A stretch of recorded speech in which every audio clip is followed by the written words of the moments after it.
राहुल गांधी ने कहा कि अगर आप भ्रष्टाचार करते हैं तो आपको प्रधानमंत्री नरेंद्र मोदी से डर लगेगा, लेकिन अगर आप करप्शन नहीं करते हैं तो आपको मोदी से डर नहीं लगेगा। राहुल गांधी के इस बयान को बीजेपी प्रधानमंत्री नरेंद्र मोदी की तारीफ मान रही है, इसलिए बीजेपी नेताओं के ट्विटर हैंडल से इसे वायरल भी किया जा रहा है। लेकिन इसके साथ ही कांग्रेस इस बयान को लेकर अब अपने बगले झांक रही है।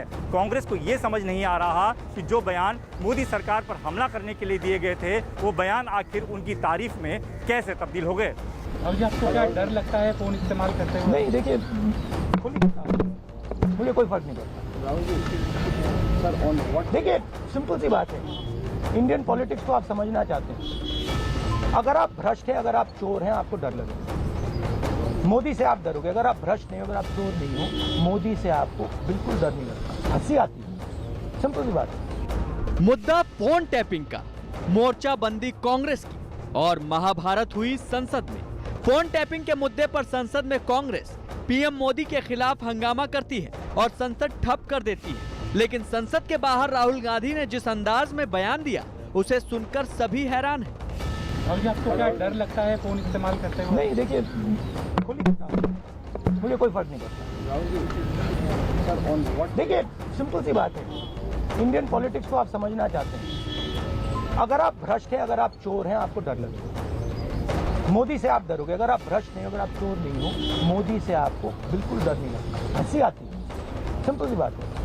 संसद परिसर में मीडिया से बातचीत के दौरान राहुल गांधी ये बताना चाहते थे कि वो फोन टैपिंग से डरते नहीं हैं, यानी अगर फोन के जरिए उनकी जासूसी हो रही है तो उन्हें इसका कोई फर्क नहीं पड़ता। लेकिन बयान इस अंदाज में दिया गया कि वो मोदी सरकार पर हमले से ज्यादा उनकी तारीफ लगने लगा। रफाल लड़ाकू विमान से लेकर तमाम मुद्दों पर राहुल गांधी मोदी सरकार पर अक्सर हमला करते रहे हैं, लेकिन जब बात फोन टैपिंग को लेकर आई तो इस बारे में मोदी सरकार पर हमला बोलते वक्त राहुल गांधी की जुबान ही फिसल गई। दरअसल शायद वो ये कहना चाह रहे थे कि करप्शन करने वालों को डरना चाहिए और वो किसी प्रकार के भ्रष्टाचार में शामिल नहीं हैं, लेकिन इसके बजाय जो बयान उन्होंने दिया उस बयान को लेकर अब बीजेपी कुछ इस तरह इसे प्रसारित कर रही है कि मानो राहुल गांधी ने पहली बार सही मायने में प्रधानमंत्री नरेंद्र मोदी की तारीफ की हो। राहुल गांधी के बयान पर कांग्रेस से ज्यादा बीजेपी ने तेजी दिखाई। बीजेपी ने उनके बयान को उसी अंदाज में वायरल किया जैसे राहुल कह रहे हो कि करप्शन करने वालों को पीएम मोदी से डरना चाहिए। और आपको क्या डर लगता है फोन इस्तेमाल करते हुए? नहीं, देखिए मुझे कोई फर्क नहीं पड़ता। देखिए सिंपल सी बात है, इंडियन पॉलिटिक्स को आप समझना चाहते हैं, अगर आप भ्रष्ट हैं, अगर आप चोर हैं, आपको डर लगेगा। मोदी से आप डरोगे। अगर आप भ्रष्ट नहीं हो, अगर आप चोर नहीं हो, मोदी से आपको बिल्कुल डर नहीं लगता, हंसी आती है। सिंपल सी बात है। बिल्कुल ठीक बात कही है उन्होंने। इसमें बुराई क्या है कि भाई जो आदमी बेईमान है, जो आदमी भ्रष्ट है, उसको तो कम से कम सरकार से तो भय होना ही चाहिए, डर लगना ही चाहिए। लेकिन ये किस उस संबंध में ये राहुल जी ने कही, ये बात मेरे समझ में नहीं आती है। तो राहुल गांधी खुद भी नेशनल हेराल्ड मामले में अभी जिस प्रकार से जमानत पर चल रहे हैं और जिस प्रकार से इनके जीजा जी कितने बड़े स्कैम में लिप्त हैं, इनके फैमिली किस स्कैम में लिप्त रही है, तो कुल मिलाकर ये चोर तो नहीं है, हम इनको चोर नहीं कहेंगे, हाँ, लेकिन चोरों के सरदार जरूर हैं। मोदी जी से डर लगता है भ्रष्ट लोगों को, मोदी जी से डर लगता है देश के साथ गद्दारी करने वालों को, मोदी जी से डर लग रहे हैं वो लोग जो चोरी करते हैं।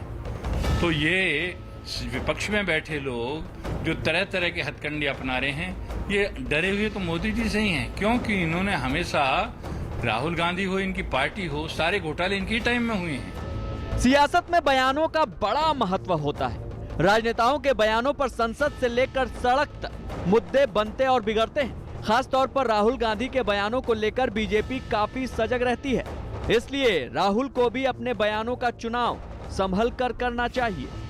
फोन टैपिंग मामले को लेकर राहुल गांधी लगातार मोदी सरकार पर हमला बोलते रहे हैं। उनका आरोप है कि फोन टैपिंग के जरिए उनकी भी जासूसी कराई जाती रही है। ऐसे में इस मुद्दे को लेकर कांग्रेस समेत विपक्ष ने संसद के अंदर भी खूब हंगामा किया, लेकिन फोन टैपिंग से जुड़े इन आरोपों के समर्थन में अब तक विपक्ष को कोई मजबूत आधार नहीं मिल पाया है। यही वजह है कि अब संसद की जगह सड़क पर आकर विपक्ष इस मुद्दे पर राजनीतिक संघर्ष करने की तैयारी में है। ऐसे में कहा जाता है कि संकेतों और संदेशों की सियासत बहुत दूर तक और देर तक असर करती है। ऐसे में राहुल गांधी को भी अपने अंदाज़े बयां में थोड़ी बहुत तब्दीली